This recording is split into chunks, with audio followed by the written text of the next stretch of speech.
Kiek metų kalėjime? Mano bausmės laikas be išėjimo dienos yra 32 metai. Daugiau negu pusę gyvenimo kalėjime. Kaip čia nutiko taip? 90. Pradėjom vogti dviračiais, augom, brendom. Mes buvom daėję iki to lygio, kad buvo tokie laikai, kad iki teismo rūmų mes galėdom su kojom atidaryti duris. Galima sakyti, dalį Vilniaus valdėm. Jūsų rankos suteptos krauju?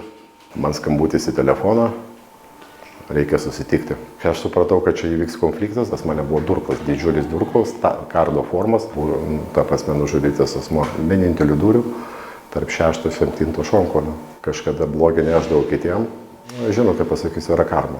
Gyvenimas apsivertė aukštyn kojom. Netekau sūnaus 8 metų, kurį palaidau. Praradimai privertė atsimerkti? Tai praradimai, netektis. Šiai dienai mane laiko, aš pasakysiu atvirai, tik sutuoktinė. O jeigu vieną dieną jos nebus, kas tada?